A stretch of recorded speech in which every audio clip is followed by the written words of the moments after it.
MP UMNO Menteri takut sangat nak tarik diri walhal tiada kerjasama dengan PBM.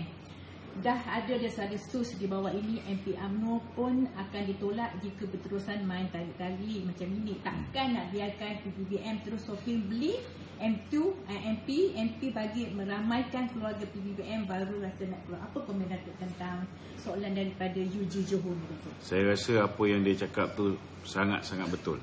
Okay. Masalah yang kita tak faham sampai sekarang, kenapa orang bawah ni lebih cerdik daripada menteri-menteri kita? Betul? Apa yang susah sangat menteri kita, timbalan menteri kita, pengurusi-pengurusi GLC kita ni nak menarik diri daripada Kerajaan Perikatan Nasional. Yang ini menjadi persoalan sehingga hari ini. Dan saya rasa dah tak payahlah saya nak komen panjang. Kerana saya rasa rakyat Malaysia ni lebih faham. Tak payah kita ulas pun. Rasa-rasa rakyat ni boleh tahu bahawa mereka-mereka yang pegang jawatan ni tidak sanggup untuk melepaskan jawatan walau seminit untuk kembali menjadi pembangkang.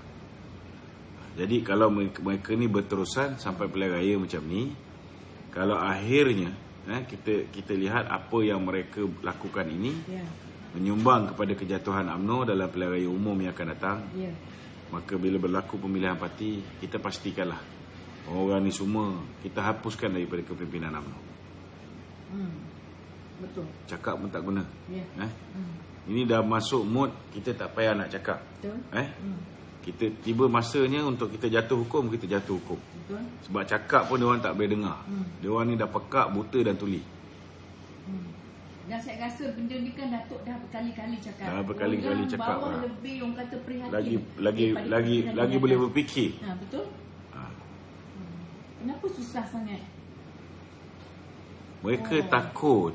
Mereka takut kalau mereka berhadapan dengan PPBM dikala kita menjadi pembangkang, maka mereka tak boleh menang pilihan raya. Apa dia, Kak? Apa masalah? Ada.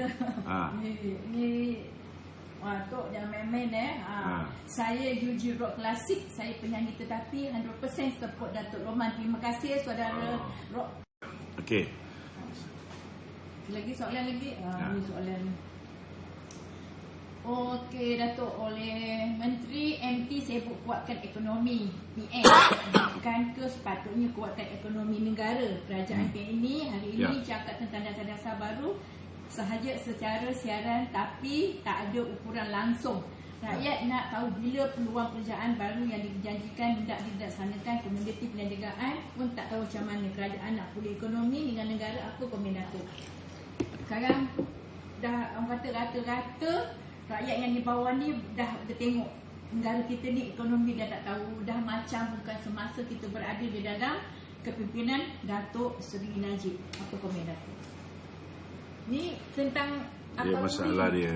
Okey. Kadang-kadang dalam kehidupan kita, kita boleh mencuba. Kita boleh mencuba. Tetapi kadang-kadang cubaan kita itu akhirnya membawa kepada satu keadaan yang parah. Manusia ni satu je sifat dia yang tak bagus. Bila dia dah hilang sesuatu yang baik, bila dah hilang tu baru dia nak sedar tentang kehilangan dia. Sama juga dengan Datuk Seri Najib. Datuk Seri Najib ni bagi saya lah dalam banyak-banyak Perdana Menteri ni, dia antara yang cukup sempurna. Ya, betul. Cukup sempurna. Adalah kesilapan sikit-sikit kalau ada pun, seperti mana ada satu orang mengatakan, tetapi dalam banyak-banyak Perdana Menteri, mana kita nak cari Perdana Menteri yang boleh memastikan kita punya pertumbuhan ekonomi nombor 3 terbaik di dunia? Betul. Kita punya bursa saham Kuala Lumpur antara tertinggi zaman dia. Foreign direct investment kita antara tertinggi zaman dia. Kita punya kedudukan ringgit boleh diperkukuhkan walaupun kejatuhan harga minyak, tanpa perlu pun dia menambat mata wang ringgit itu seperti mana zaman Mahathir. Kalau kita lihat banyak benda-benda lain, hubungan diplomatik bagus, kita dihormati di persada antarabangsa, Tetapi orang tak pernah menghargai ini semua ketika dia masih lagi menjadi Perdana Menteri. Dengan mudah bila orang kata kita nak bankrupt, tanpa usul periksa, orang percaya. Mana ada negara pertumbuhan ekonomi nombor 3 terbaik di dunia boleh bankrupt? Betul. Betul tak? Sebab kebodohan kita. Kita tak siasat. Kita percaya. Kalau betul kita nak bankrupt, kita tengok, adakah kita ni negara yang banyak berhutang? Datuk Seri Najib, zaman Datuk Seri Najib, hutang kita tidak pernah melebihi daripada kita punya shilling 55% berbanding dengan GDP. Tahun 2015 54 lebih persen. 2016 turun kepada 52, 52.7%. 2017 turun pada 50.8%. Itu hari bulan suku pertama 2018 sebelum kita kalah. Sudah turun pada 48%. Tengok bila bagi pada Lim Guan Eng jadi Menteri Kewangan, apa jadi? Hutang kita daripada 686.8 melonjak lebih daripada 1 trilion. Takkan tak boleh fikir orang ni. Dia orang boleh cek statistik tu dengan Bank Negara, boleh cek statistik hutang negara tu dengan World Bank. Tapi tak nak cek. Mereka percaya bulat-bulat fitnah yang dibuat oleh Pakatan Harapan.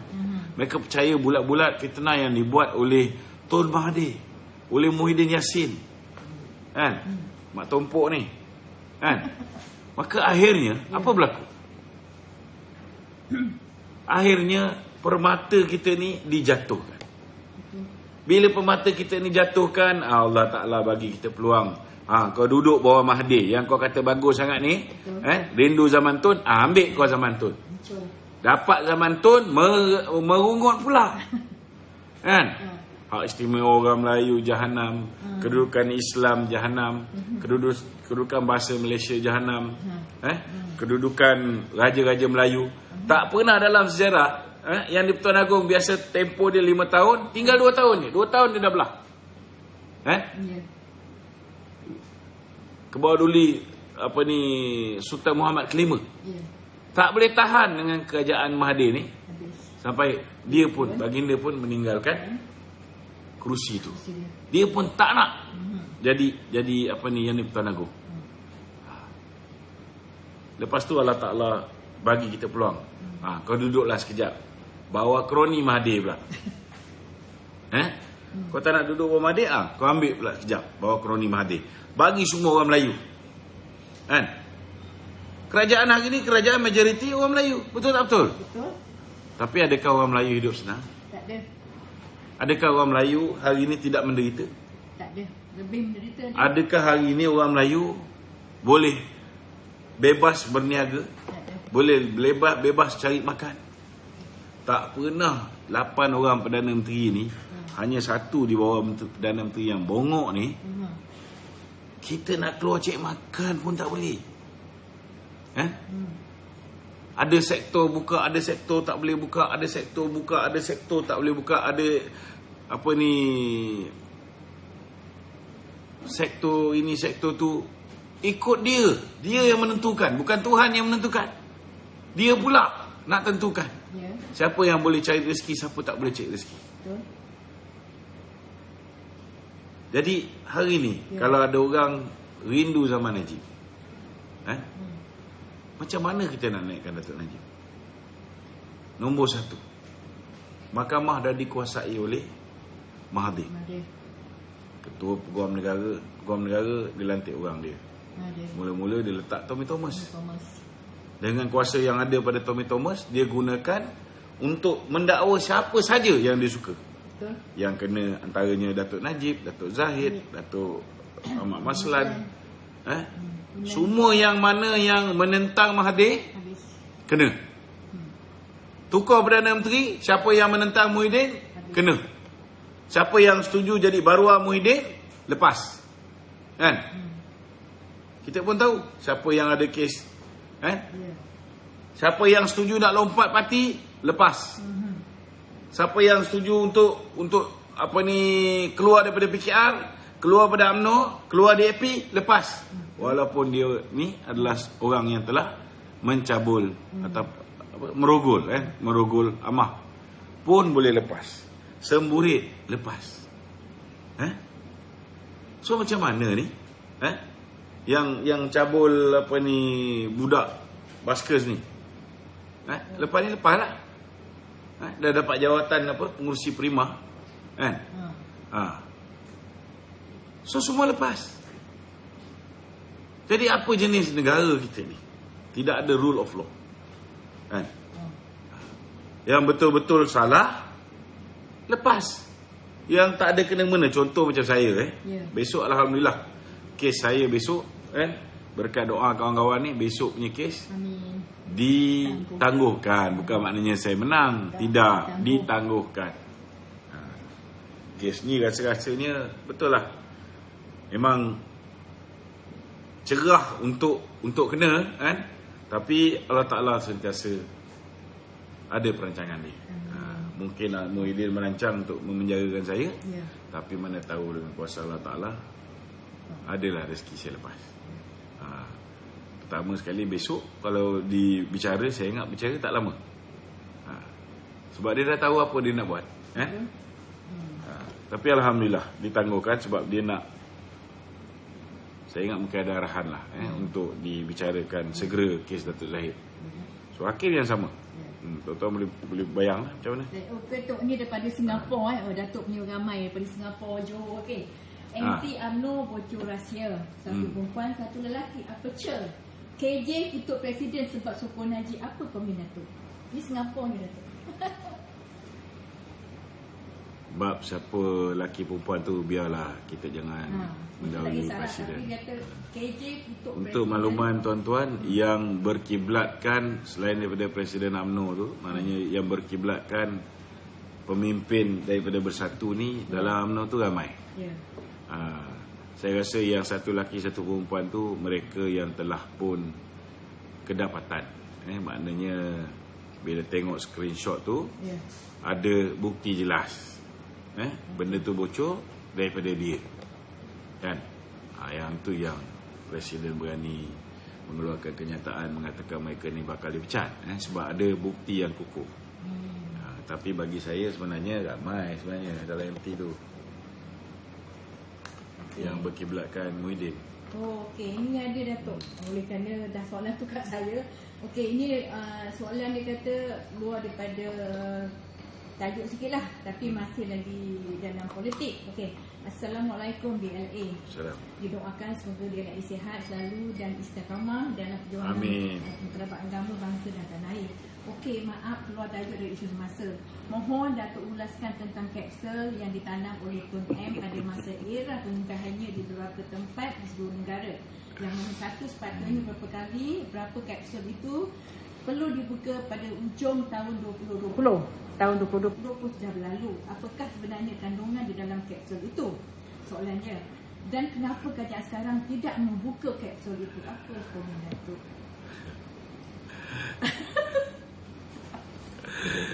Saya pun tak faham lah. Dia ada lagi rindu zaman Datuk. Apa kau sibuk hal kapsul yang Mahathir tanam? Kita tunggu masa bila kita boleh tanam Mahathir ni. Kan? Kita tanam dia sekali dengan kapsul-kapsul tu. Kan? Tak payahlah nak fikir pasal apa ni kapsul yang Mahathir tanam. Dia buat wawasan 2020. Rupa-rupanya 2020 dia nak kuburkan kerajaan kita ni. 2018 dia dah berjaya. 2020 dengan dia kena kubur. Habis. Hentikanlah kan. Kalau nak sangat tengok cerita kapsul ni, tengok cerita apa Faizal Husin tu, apa nama tajuk dia? Alah, yang Mahathir berlakon sekejap tu. Buka je lah cerita tu. Ada. Sejak dia sekali Mbai. Sekali Mbai. Dia tengok gambar kan. Dia tengok lalu. Okey Datuk, ni daripada Suhaili Amno, Panjang Tanjung Malim. Assalamualaikum. Waalaikumsalam. Suhaili Tanjung Malim. Sekarang mengamalkan pemerintahan Kerajaan Nazak PN ni terlalu banyak mensukan rakyat. Soalannya, apakah cara kita yang paling cepat untuk jatuhkan atau pukul Kerajaan Nazak ini?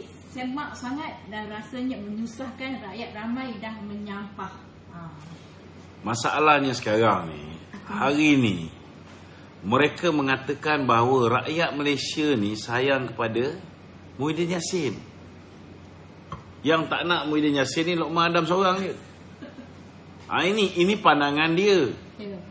Dan rakyat Malaysia ni mengiyakan. Macam mana cara tuan-tuan mengiyakan?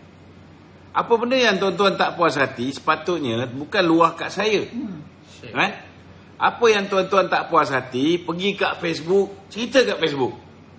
Apa tuan-tuan yang tak puas hati, pergi kat Twitter, pergi kat Instagram, tulis dekat Instagram dan Twitter.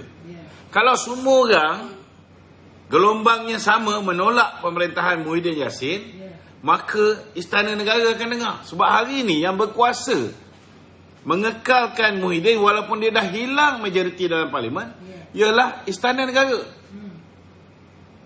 Jadi mesej ni perlu disampaikan kepada baginda tuanku. Beritahu kepada raja-raja Melayu seluruh Malaysia ni, supaya Raja Melayu juga memberikan pandangan supaya yang di-Pertuan Agong menghentikan kerajaan ni terus daripada menindas rakyat. Tapi kalau setakat saya pumpang-pumpang setiap malam, tak jalan.